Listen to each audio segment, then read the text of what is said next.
The NFL has completed its 2025 draft this past weekend, and we're here to talk about it right here on the replay. So buckle up, let's ride.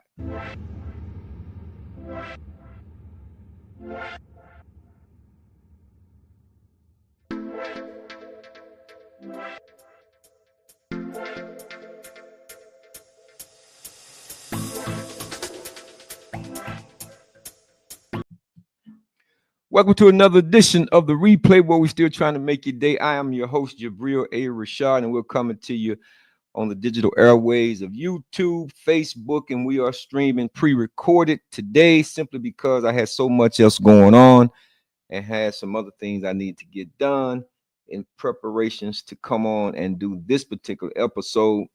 But I had to get on here because, again, we understand there was a lot of things that had taken place this past weekend surrounding none other than Colorado's quarterback, Mr. Shadeur Sanders. But we're going to talk about that and much more in just a second. Before we do any of that, y'all please do me one small favor here. It's a small favor, but it's a big favor at the same time. Please hit that subscribe, like, share, and notification button so you can be notified when I'm going live and I'm uploading. So let's get into this thing. We won't be here long. Just want to get into this thing real quick. Much have been talked about it. Much have been said. I mean, you've heard it. You've even witnessed it, seen it. Things came across your timeline about the Shadeur Sanders episode. And I call it the greatest NFL heist in the history of the NFL draft. Yeah, I said it. Absolutely. Absolutely. This is the greatest.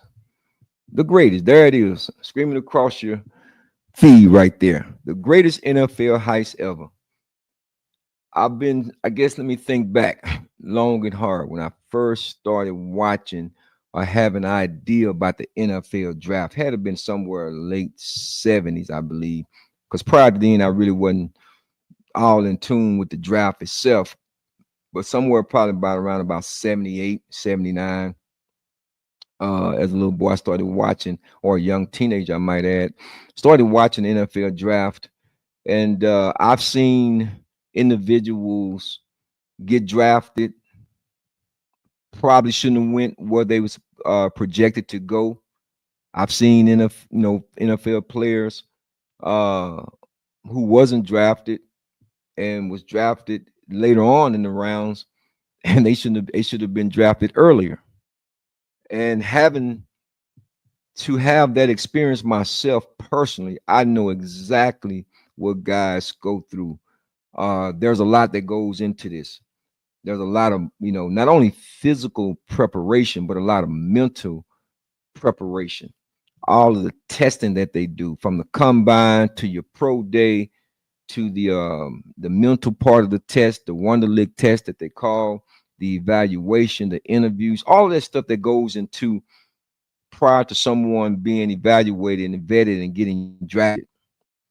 But never in the history of me watching the NFL draft have I ever seen a player who was projected to go as high as Shadeur Sanders slide all the way out of the first round without any pre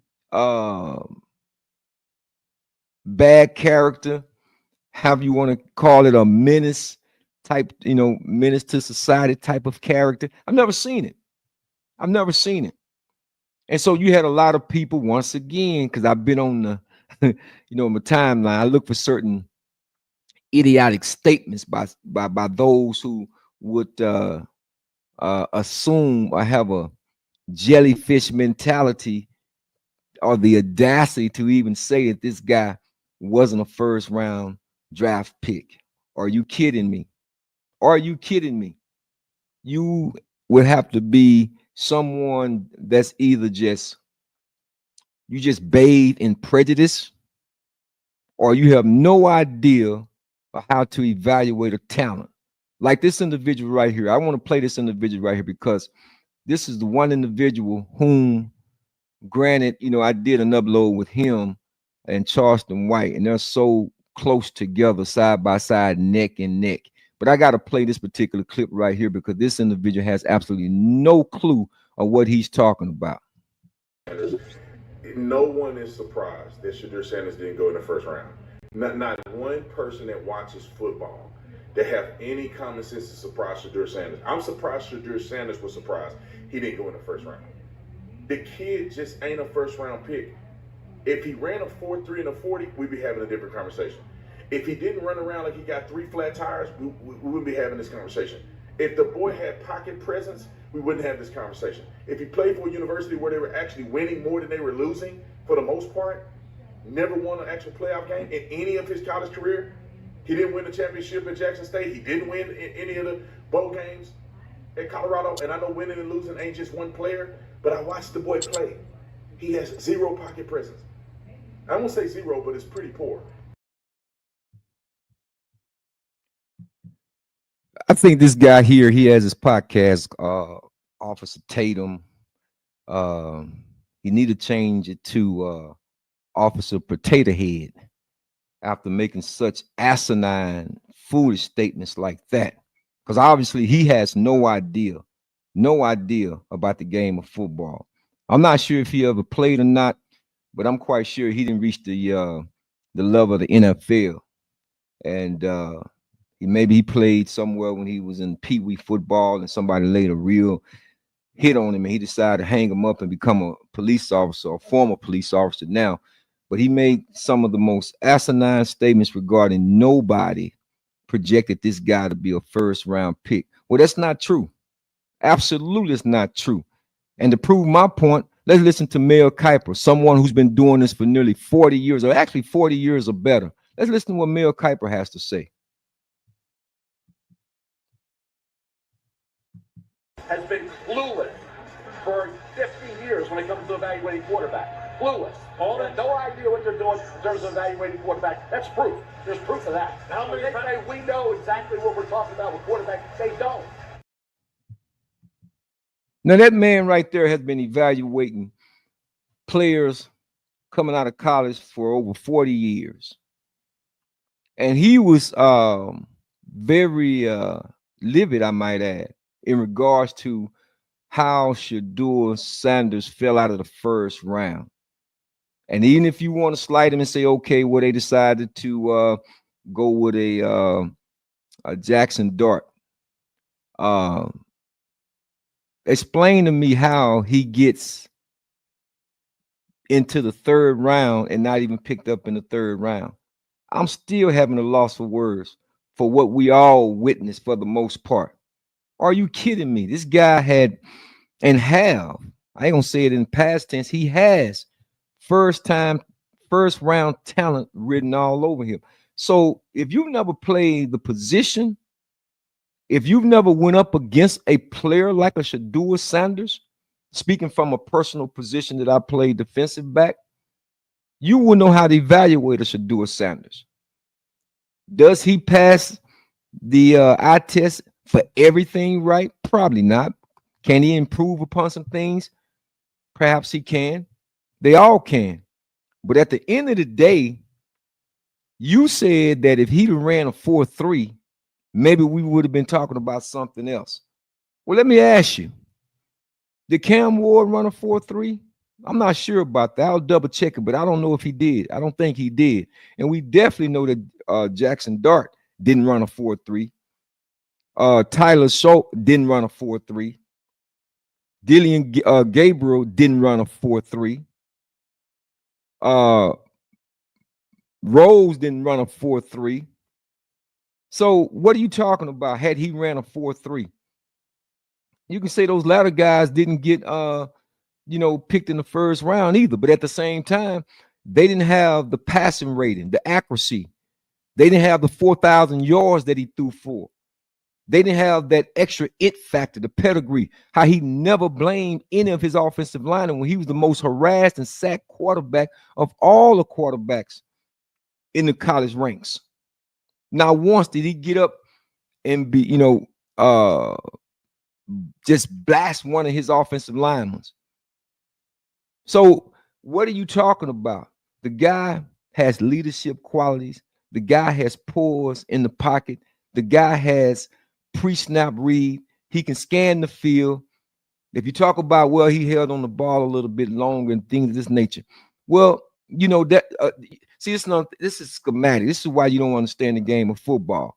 They all hold the ball just a little bit long at some point, allowing their receivers to get open. Sometimes it happens like that. Sometimes the play does not go accordingly the way you may think that it should. And anybody who's played defense, these guys today are running consistently across the board better times than they've ever ran. Schematically speaking, these are some of the best top athletes the world has seen. And it's not like it was back in the 70s when you got linebackers that's running safety times now. You got defensive linemen that's running linebacker times now. So sometimes it don't process the way it should or where it look. But to sit here and say that this man was not a first rounder, you have no idea about the game of football. But it doesn't surprise me because they need individuals such as yourself to come on and speak about it. And let me preface this by saying I'm not making it into a black or white thing. I don't have to do that. I think in an instance like this, you don't even have to call a spade a spade. It is what it is. This is about the power that bees. This was personal, guys. This was personal. Had nothing to do with talent. It had nothing to do with the school itself. Had nothing to do with his performance. This was personal. The NFL powers that be. And yes, I do believe that there was a collusion. Jerry Jones, owner of the Dallas Cowboys / GM, he could have, turned the tide on this thing. Came out and spoke at the press conference after being asked a question regarding Shadeur Sanders. Yeah, that sound good, Jerry. That really sound good, Jerry Jones. But what did you do to stop the avalanche? You talked about Dak Prescott, not Dak Prescott, Dak Prescott. Talking about him being the highest paid $60 million. I wouldn't even tell nobody that. I wouldn't even tell nobody that, Jerry. Yeah. I mean, at least not repeat it. I mean, we know what he's making now, but I wouldn't repeat that. Because again, yes, you traded for a Joe Milton, but Joe Milton is still unproven. You yourself could have taken Shadeur Sanders. Because I truly believe that if you'd have brought a Shadeur Sanders into the thick of things and the fray of things, I think he would have pushed a Dak Prescott. Perhaps we would have seen a better Dak Prescott come to playoffs. I give him his kudos in the regular season. When in the regular season, Dak Prescott, he's all world. Well, who's living and playing for the regular season? I thought we was about Super Bowls around here. Yes, I would have taken Shadeur Sanders, Jerry Jones. I would have brought him into the room, brought him to the stable. So are you double talking when you made the statement about him having high character and about his dad? You absolutely right. If anyone should know Shadeur Sanders, it should have been you. Watching him grow up as a little boy, being around his father. Why didn't you pull the trigger, Jerry Jones? And then let's go back to Mike Tomlin. What was that about, Mike Tomlin? You all needing a quarterback, and you're talking about Aaron Rodgers having a principal agreement with Aaron Rodgers. Are you kidding me? Washed up Aaron Rodgers? No, this was a collusion on high, guys. It was a collusion. Let's just call it what it is. This was a collusion. For whatever reason, they see two young African-American young men, I'm talking about his brother, Shiloh now, have an opportunity to come from an affluent family with the bravado and the confidence that they have, and they wanted to make an example out of them.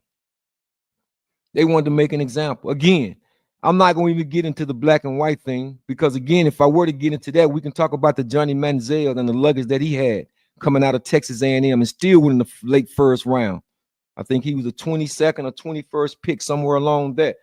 Then we talk about Baker Mayfield, #1 pick overall, having baggage when he came into the NFL, went to the Cleveland Browns, then the Los Angeles Rams. Finally, after he matured and maturated a little bit, he seemed to have found a home with the Tampa Bay Buccaneers. But look how long it took him to get there after being a first overall pick. Or are we to talk about the Eli Mannings of the world and his dad, Archie Manning, how they controlled the draft? One individual had the audacity to say that Dion was micromanaging, no GM wanted to put up with that and all that. Are you kidding me? After what Archie Manning did? Control the draft? Not only him, but Jack Elway and his son John Elway back in 1983. Are you kidding me? But see, here once again, the narrative seems to change when it comes to the African-American athlete. We always have to prove our point. That young man earned his right. No one gave him anything. And if you have a problem with his confidence, if you have a problem with his lifestyle, I just want to see what y'all gonna say about the other Manning that's up at Texas next year when he come out. He has an affluent lifestyle. I just want to see how y'all gonna change the narrative when it comes to Manning. See, this got to stop, people. This has to stop. And I really don't want to tie certain things into the draft or what happened, but everybody knows about the Frisco situation. Everybody knows about the young individuals who didn't use critical thinking.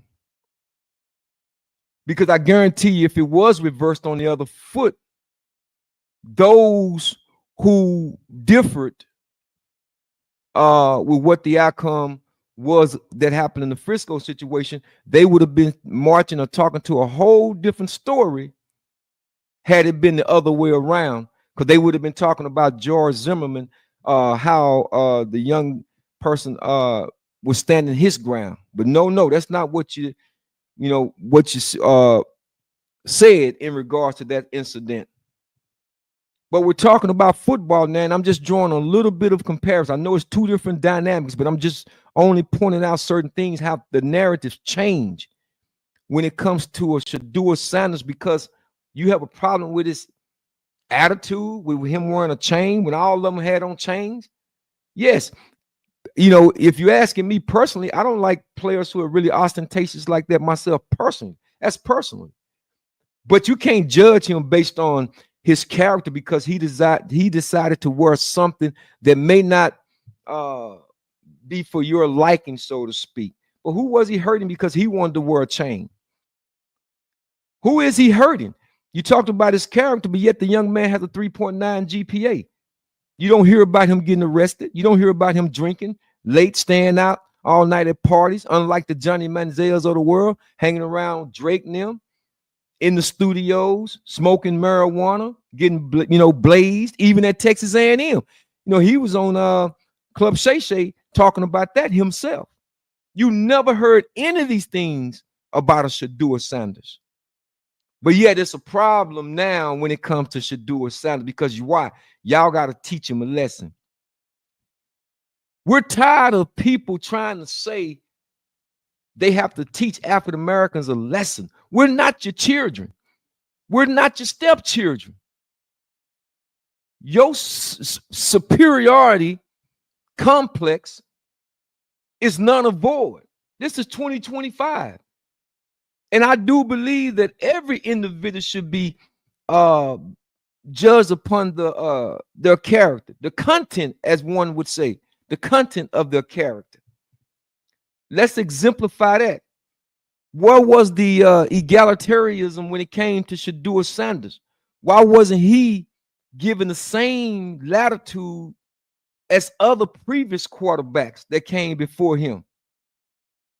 The New York Giants traded back up to take a player out of Ole Miss who's not even close to Shadeur Sanders. But it doesn't amaze me, though, because, again, their fans even saying that they've never in the history of the New York Giants franchise have ever drafted an African-American quarterback. They've had quarterbacks play for them, but they've never drafted an African-American quarterback. Hence, Daniel Jones. They gave him the money, and he's no longer even on their roster.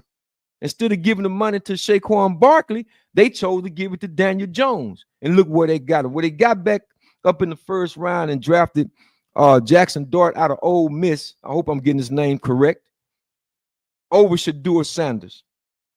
But I really wasn't surprised because That's the nature of the beast with certain people and certain, mentality. I am kind of surprised that Mike Tomlin, the Rooney family, an organization who actually came up with the Rooney Rule, didn't take him when they needed a quarterback. So you're going to go into the 25 season with a Mason Rudolph or a Kenny Pickett? Are you kidding me? Excuse me, Kenny Pickett is actually with Cleveland, but Mason Rudolph is with the Pittsburgh Steelers. But are you willing to take that risk after giving up Justin Fields and Russell Wilson? So you're trying to convince me, Mike Tomlin, that Shadeur was beneath you? What do you tell his father, when y'all having your off to the side type conversation? Because if I'm Deion Sanders, and God bless Deion Sanders for keeping his composure, and I understand the reason why he had to do that, because many people said a lot of things, I wanted to say a lot of things that they couldn't say on air. Yeah, many people wanted to say a lot of things that they could not say on air. And I'm quite sure Deion had it all stitched up for those reasons. But I know internally he has to be using certain choice words that are best yet kept inside of himself. But I don't understand, because as a father, separating the coach from father, keeping it 100. If I saw someone like Mike Tomlin, just at a restaurant or wherever, and he approached me, I would like to be a fly on the wall to hear the conversation that them two would have, since they supposed to have this great respect for one another.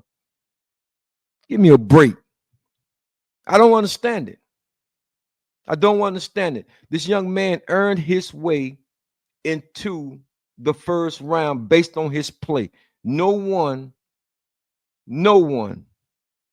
with the sense and the small understanding of football can actually say that this individual, even if you wouldn't have taken him in the first round, that he was supposed to get out of the second round. He was the 20th best player on many people's boards in this draft. And if not the first quarterback coming off the board, he definitely was supposed to have been the second quarterback taken off of this board. And so, in the words of other individuals, I'm going to play a clip from Stephen A. Smith and get his take on it. This is bullshit. And I'm going to tell you why. I'm going to say that while in the same breath conceding and acknowledging that Shadeur Sanders is not blameless here. Primetime Deion Sanders is not blameless here. I'm going to say what I have to say, knowing that both of them have their hands at least a little bit dirty in all of this. But if you're the National Football League, okay, clearly it's not about talent anymore. It's about something else. And I'm going to tell you, I spent a large amount of the last 24 hours thinking about nothing more than I was thinking about collusion. Because how in the hell does 32 teams in the National Football League pass on a quarterback that was universally recognized one of the top 3 quarterbacks in the country entering this draft, and 32 teams passed on him, not once, not twice, not 3 times, but 4 different times they passed on him? How the hell does that happen? 4 rounds. Yeah, as I said before, how does that happen if it's not collusion? If everybody is playing with a level playing field, how does that happen? How does this young man slip all the way down to the 5th round and have 5 quarterbacks to go ahead of him? There has to be accountability in something like this. It's not about teaching someone a lesson. He's a grown young man. You didn't teach Johnny Manziel a lesson. You didn't teach Baker Mayfield a lesson. You didn't teach Eli Manning a lesson, but you want to teach Shadeur Sanders a lesson. And herein lies the problem. This is a travesty. And the NFL, and I don't know how much you're talking about 32 owners, so I don't know how much Roger Goodell can do or say or anything. Maybe he can say something. Heck, even Donald Trump came out and said something.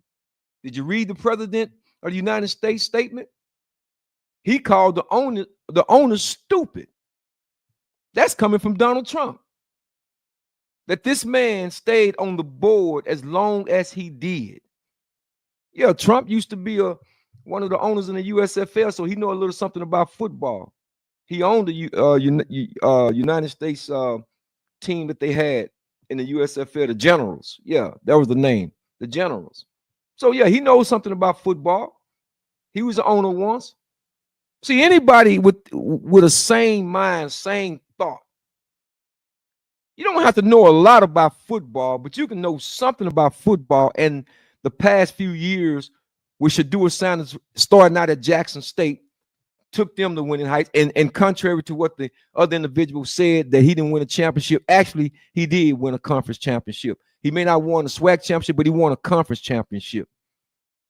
And I do believe had he had another year or played another year at least, I think he would have got Colorado in a playoff as well.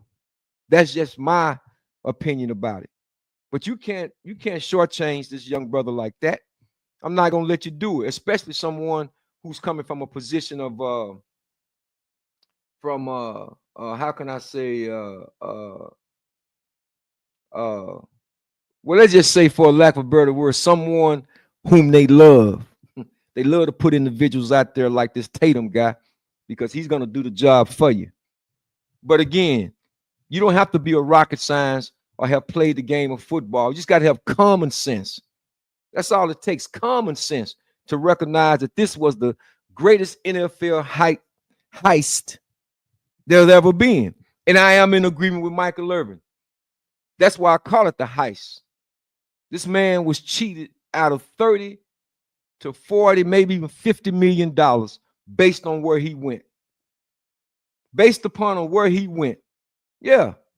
So let's see what Michael Irvin had to say in that regards. But in order to share the crime, the $40 million robbery that just took place of Shadeur Sanders, or should I say, I think the crime, the $50 million robbery of Shadeur Sanders, because that's what I just witnessed. Agreed. It's a crime. And I think all 32 owners should be indicted. If not criminally, civilly. Because you stole $40 million from a person based on your egotistical, good old boy in the back room. Might I even say or suggest slave owner mentality? You stole $30 to $40 million from this young man. Yeah, all 32 of you should be indicted. Yeah, Cleveland, you're not off the hook. And let me just go ahead and say this too, for those of y'all who may be thinking, well, you know, he came off the board, he'll get his opportunity and all of that rah, rah, rah, rah. Yeah. But let me explain something to you. See, the chess pieces are still on the board. And this was a chess move by the NFL, because you don't think they heard all the noise, all the chatter? You don't think they heard, you know, individuals and players and former players alike talking about this? See, this is what I call you have to kind of put out the fires. Yeah, this is great PR work. You have to say, hey guys, we got an issue here. Now you got the president of the United States talking about this, calling us stupid. See, I don't trust it. I really don't. I don't trust it. Because first and foremost, you drafted Dylan Gabriel out of Oregon, who was a Heisman finalist himself. So now you want to have damage control by drafting Shadeur Sanders trade. And then the audacity to trade back up in there to make it look like, oh, we really got to get him because he's still on the board. And I'm going to play a little bit of the conversation, because I'm going to be honest with you guys. I'm on the record by saying, now, when I look at it, I wish he probably wouldn't have got drafted. And let me explain the reason why I'm saying that. Because most people who really knows how the draft go, after you get past maybe the 4th round, you're really either fighting for a backup position, maybe a special teams position, or you very close on the bubble, even making the team. That's just the reality of it. So for them to trade back up in the 5th round and take Shadeur Sanders means absolutely nothing to someone like me and many others who are like me who have played this game. Because we understand there are still chess pieces on the board that's being moved, and they're trying to do damage control. That's what that's about. Now, can he go in there and outplay all of them? Absolutely, it can, 100%. And I believe that he will. If the playing field is equal, if it's equal and it's leveled, I believe Shadeur Sanders will outplay a Dylan Gabriel. He will outplay Joe Flacco. He will outplay Kenny Pickett. He will even outplay Deshaun Watson if he returns. Because I think this is exactly what he needs to help fuel the fire. So yes, it can absolutely be done, but that's if the politics don't begin to play a part. Because believe me, you guys, there are politics to be played. Trust me when I say politicking is on a whole nother level. You think you probably experienced a little bit in college and high school? No, when you get to the NFL, it's not even about what most of the guys that even make it, when you talk about in those later rounds or whatever, to supersede a starting player or someone who was drafted really high, that means that guy had to be just terrible. He just came into the league based on his previous play, his previous college play, and he felt like something was going to be handed to him. Like in the case of Tony Mandrew at one time, or Brian Bosworth. Many of y'all remember Brian Bosworth, the linebacker from Oklahoma, who got drafted by the Seattle Seahawks and had his career kind of derailed when he was trying to tackle Bo Jackson on the goal line.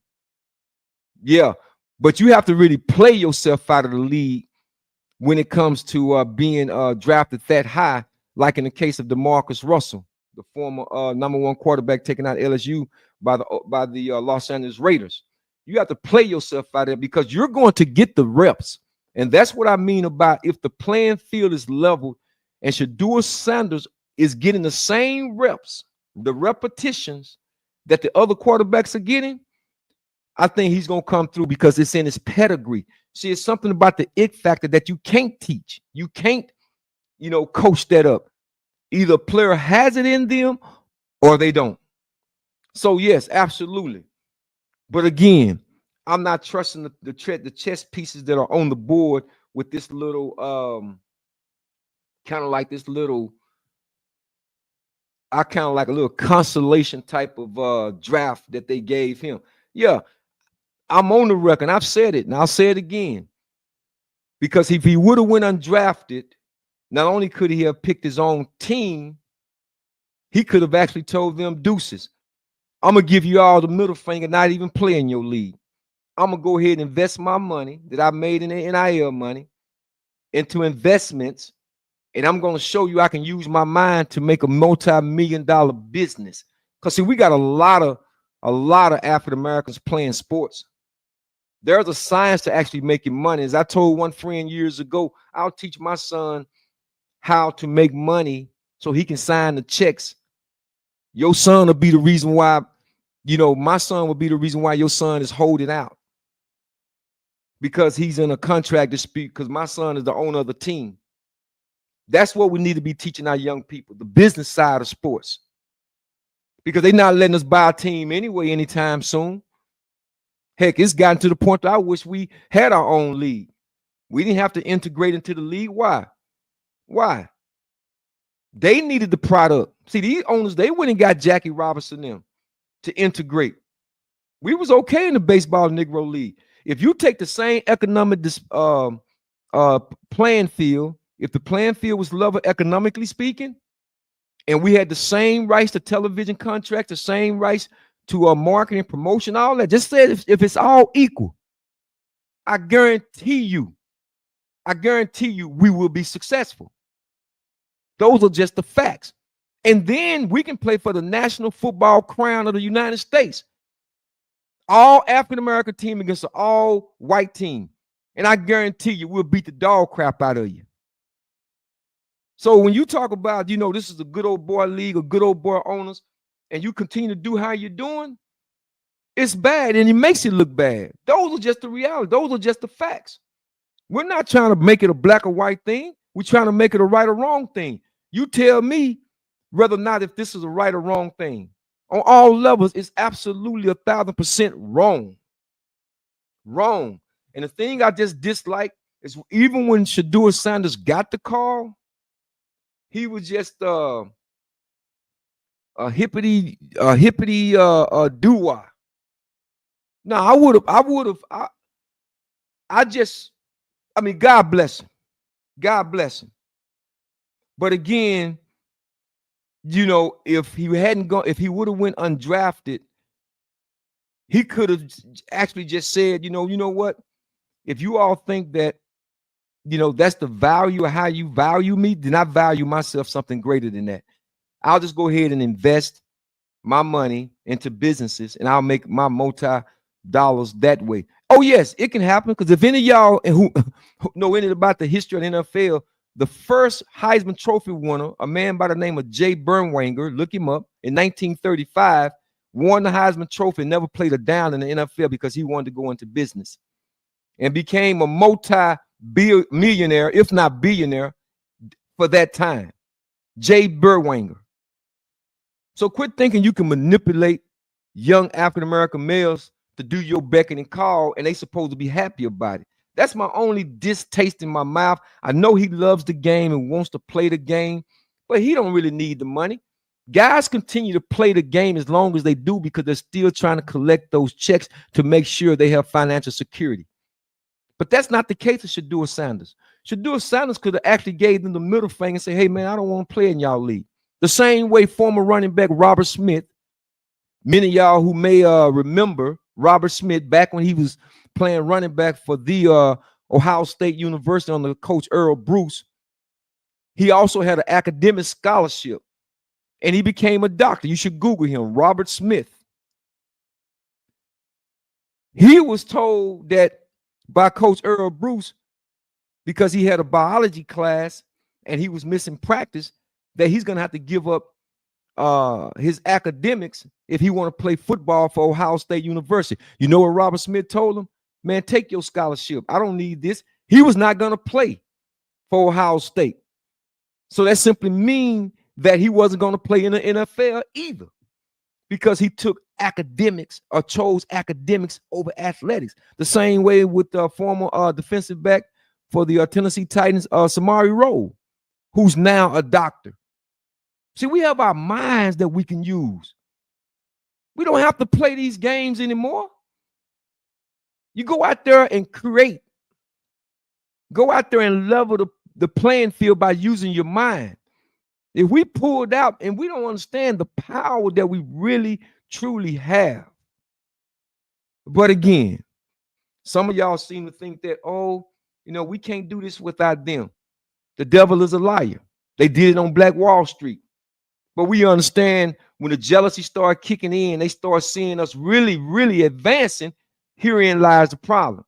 Now they come in and infiltrate the situation. They get a couple of field Negroes, and they get them at like this Officer Tatum guy and Charleston White. They get a couple of those guys like that to do their beckon and call. So this is a travesty still. I don't care what anyone says. Having played that game and gave my blood, sweat, and tears and injuries and things of that nature, I'm calling like I see it. I'm not reading someone else's playbook, and I'm not here to drink out of the Kool-Aid. See, certain people can't say what they want to say. Like in the case of Shannon Sharp on his show, he talked about it, but I think Chad Ochocinco did a little bit more adamant about it. But I get it though. You're trying to get back on the network. You got to get in their good graces. You see the difference between a Travis Hunter and a Shadeur Sanders is that Travis, God bless him, but Travis fit that mold. He's their Jackie Robinson. And I'm not knocking it. He's a great kid, great individual. But we're not all the same. Everyone has their own level and degree of learning. Those are just the facts. No one wears the same shoe size. No one is the same height. No one has the same length of hair. No one has the same body shape. We're different. So if Shadeur Sanders is different, he's different than a Travis Hunter.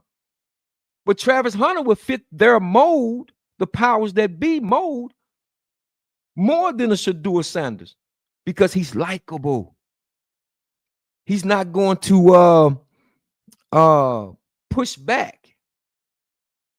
He's gonna go along to get along. Like in the case of when he took that cheap shot by the Colorado State player 2 years ago, and they went on a podcast together, and he was all about, that was football. Get that stuff out of here, and this, that, and another. And I knew then. I said, the young brother, man, he there's a certain thing about life that he's been covered. That he's to be quite honest, he's a little bit naive about. And that's not his fault. I don't think it's his fault. I think he's definitely a high character young man. Very proud of Travis Hunter. But there are a couple of things that he's just not assured of. He's immune to.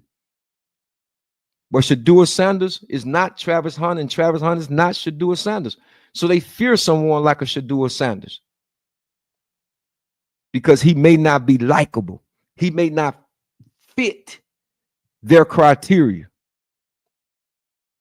And again, that's one of the reasons why I said, man, listen, they took him in the 5th round and nothing is guaranteed. And I think to me, it was just honestly and truthfully, I believe that it was just a chess move by the NFL to get ahead of this thing and to have damage control.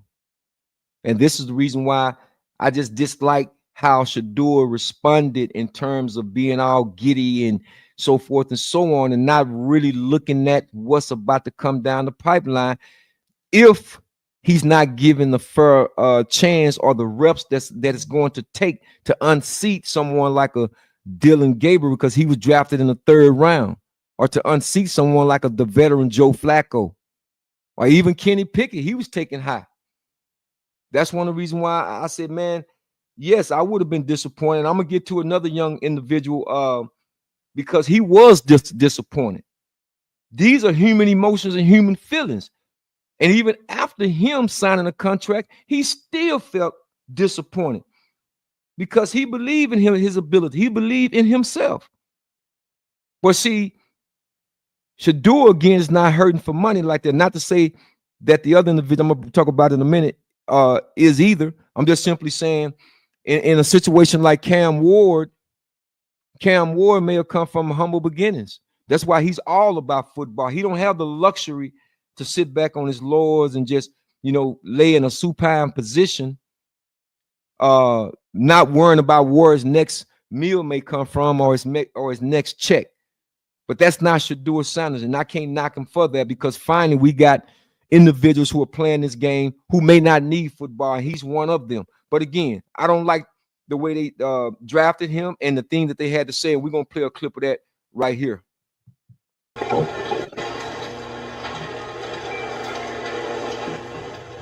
The person you're trying to reach is not available at the tone. Yeah, I can hear you. We're gonna take you off the board here, all right, brother? Yes, sir. Let's do it.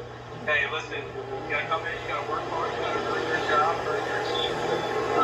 And it doesn't matter who you're taking it back. Yes, sir. He's got a long time to be a good kid. Let's get ready to go to work and we're both gonna go pass on you well. Yes, sir. Thank you. All right, I gotta come here. What's up, Coach? Good to see you, man. Yes, sir. I'm excited to see you. Remember I told you the Lord works in mysterious ways, right? Nah, for sure. It's an opportunity. We're gonna get to work together, okay, buddy? Yes, sir. Love.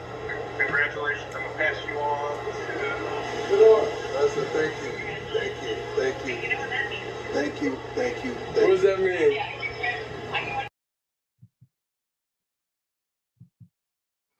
Nah, you hear Deion Sanders in the end. Thank you, thank you, thank. And I know I get it.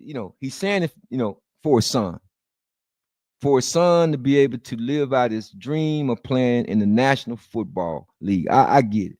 And as a father, he should be happy. He should be proud. But make no mistake about it. This was the NFL's greatest heist ever. The greatest heist ever by the NFL to do this young man like that and to feel as though I'm supposed to be appreciative. No, I don't accept that. And even Deion Sanders, I do recall when he was going through his draft process, telling a team that by the time he asked the team, what pick do y'all have? I think the team told him they got the 15th pick or whatever. He said, man, why are you even wasting your time? I want to be around by the time y'all pick. So he had that confidence to know that he was going to be drafted top 5.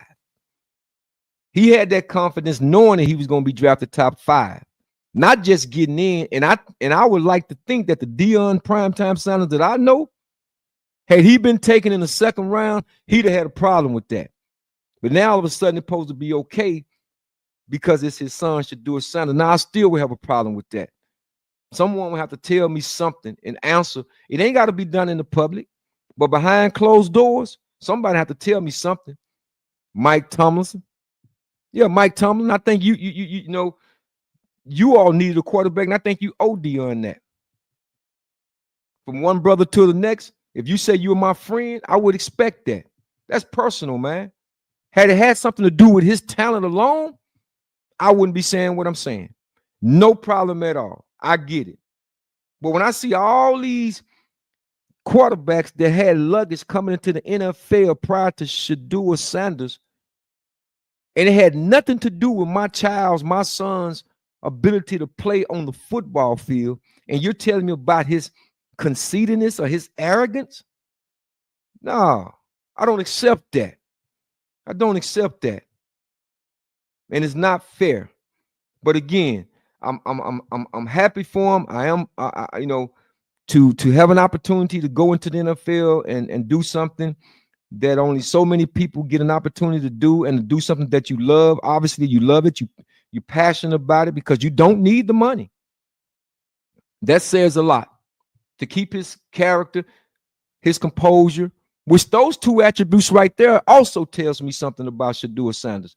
To keep his composure and have still an excellent character in all of this, that right there debunks everything that they try to say about him to have him slide in this draft. So he fooled him. That's why I know God is going to favor him.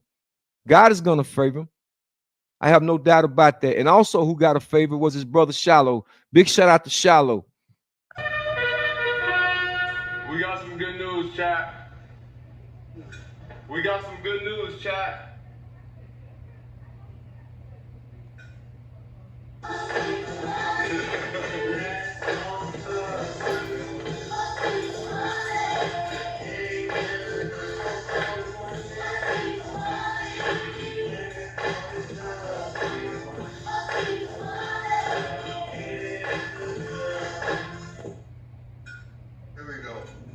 Tampa Bay. I like this, though. So we be right here? Yeah. So as you can see, he did sign a free agent contract with the Tampa Bay Buccaneers, and that was great for Shallow. But again, if you can set aside the mental anguish or frustrations regarding surrounding this draft and look at the silver lining, the one thing I can say, the way the Sanders family as a whole took the blunt of this and stayed within themselves, and they was jovial amongst themselves, and they was loving one another, and they was, they didn't show it out in the public. They kept their pause. They didn't buy into the lies that was being told. I got to give them that credit, but it is still a little bit of chagrin, I might add. And I can't sit here and lie to you and say that I'm satisfied with the way that went down, the outcome of that. But stay tuned, because again, the chess pieces are still on the board. And again, I think it's PR work. I hope that he does go in there and make it so difficult for them to where they have to keep him. And I believe he's going to do that. Believe that he's going to do that. So I'm going to turn the page on Shadeur Sanders. I'm going to talk about another young man that I feel like was Sean as well. And he put a lot of tremendous hard work into getting to where he was at. And I was there to help celebrate the opportunity that he now has. He has to do the same thing, put things behind him, and move forward. And I'm talking about none other than, I call him my spiritual nephew, Jabbar Muhammad, defensive back out of Oregon. But this is some of the things that they had to say about him prior to him before the draft.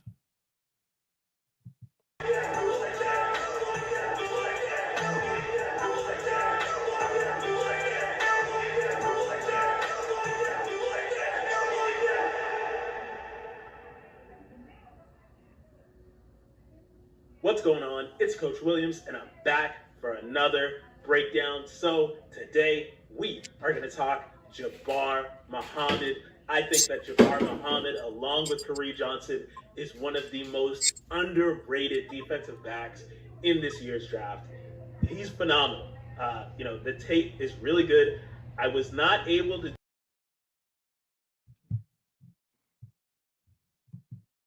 Now you heard this particular guy, Scout, was talking about well, he's not a professional scout. Let me say that, but he's one of the guys who enjoy breaking down film on players and has his own podcast. And he talked about Jabbar Muhammad's ability to cover. He's really good at press coverage, and he can play 7-off. He understands schemes schematically, having left Oklahoma State where he was successful. Then he goes on to attend Washington, the Huskies, and made them very successful on the back end of their defense, even playing for a national championship. Then he leaves there and go to Oregon. And once again, he's successful and became one out of 15 defensive backs in the country to become a finalist for the Jim Thorpe Award for the best defensive back in the country. So how in the world does he go undrafted? Because they're looking at the little intricacies or whatever the case may be. See, my dear, at the end of the day, when you cut the film on, that's going to tell a story. Just cut the film on. All this over-evaluating, and a guy don't run a 40, which, by the way, he did run a 4.47 at his pro day, to talk about his speed. So he checked that box. 4.47, and the quickness, the lateral movement, the agility, his hips, how to get in and get out of breaks. So explain to me, why did he get shunned? Yeah, because he was shunned as well. I don't think some of them, there was 30-some defensive backs that was better than him. Absolutely not. Absolutely not. And he was one that I was mentioning earlier about. He was still upset behind that. He didn't show a lot of emotions. He kept it stitched up, kept it close to his chest. And we had our conversation amongst other people. His father talked to him. I talked to him. His cousin, AJ Green, who plays for the Los Angeles Rams, who also went undrafted, spoke with him. His agent, his brother, EJ Muhammad, who did a wonderful, masterful, great job negotiating his affairs, spoke with him. So he had a support group. Even our good brother Hussein Abdullah, who played in the NFL, he had a great support group. So, things happen like this. It happens. But I said, as soon as the draft is over, he's going to get 1,000 phone calls. Now, I do think he's going to definitely go in there and show and prove, because the Jacksonville definitely can use a player like a Jabbar Muhammad. Absolutely. I think they signed Jordan Lewis, who's looking to play nickelback more than anything, a veteran. They drafted one guy who they may move to safety, Ransall, out of Tulane. So I think he can man those corners, him and Travis Hunter. I really believe that. I told him to take no prisoners. You don't have any friends. From the time day one, your cleats hit that ground, hit everything moving. defend everything moving. But we had a wonderful time and helping them celebrate. And I want to show you a little bit of that evening. From a little boy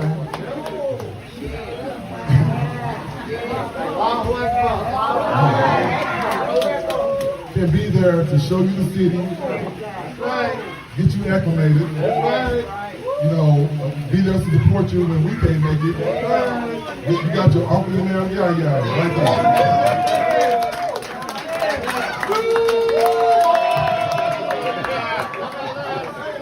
And, you know,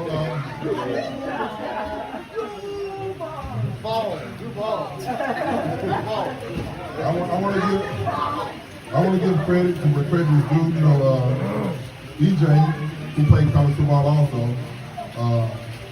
This is rare. He's just Jabar's NFL agent, and you know. And I want to tell him what a great job he did navigating Jabar's career.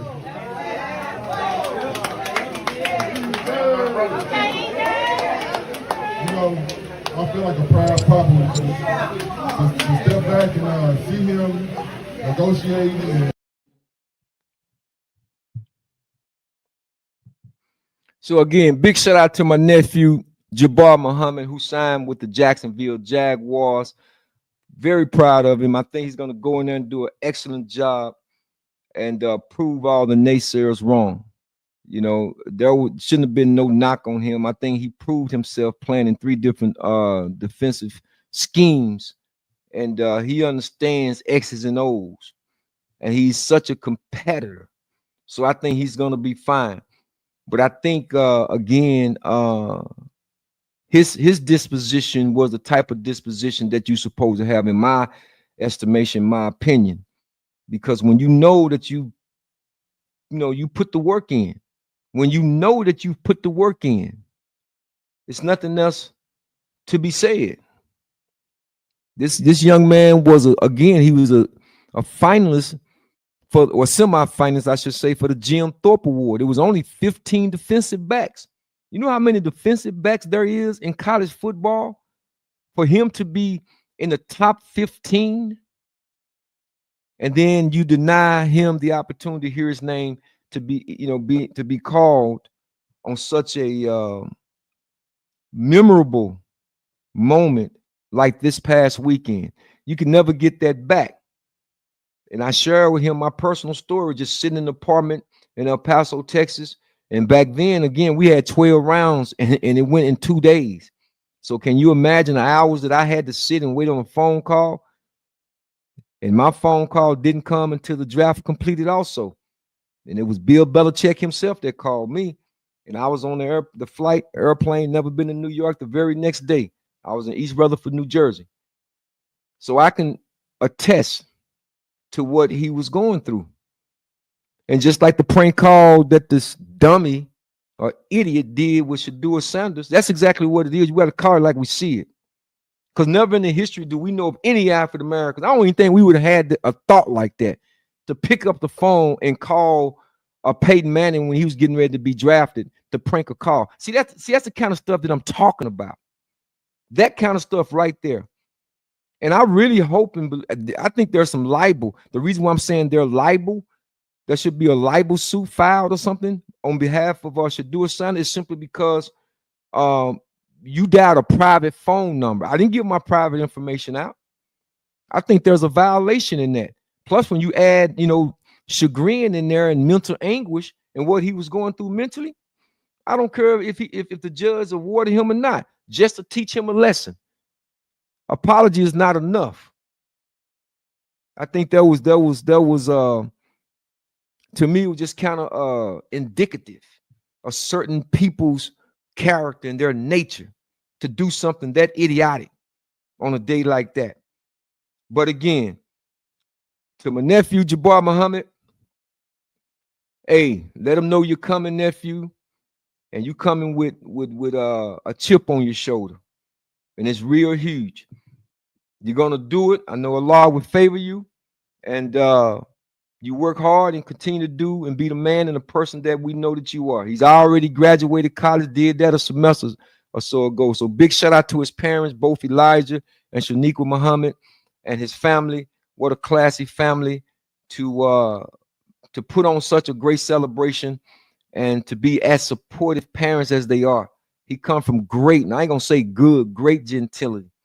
I mean, he has high character as well, and I wish him nothing but the best. So again, before we conclude, I want to give a big shout out to all of the 2025 NFL draftees. I think, and not to shun anyone. These young men put the work in, and to hear your name being called, it's not their fault. They're just one out of many. Some gonna hear their name get called and some not. But it's not where you start, it's how you finish. Whether if you were drafted in the first round or the last round, it's not gonna matter now. If the playing field is equal and you get enough reps and you in your playbook and you studying harder, then you can knock that person out the box, the one that comes in and not what they thought he was. Because I can tell you right now, there's a lot of guys that were drafted high, taken high, first, second, third round, that didn't even make it to the second year. Didn't even make it to the first year. Didn't even make it through training camp. I can name a few. Just go look up a name, Andre Bruce, taken first overall in 1988 out of Auburn, linebacker. So there's been a lot of them who was taken high. Even my good friend Tony Tolbert, he was taken in the middle rounds.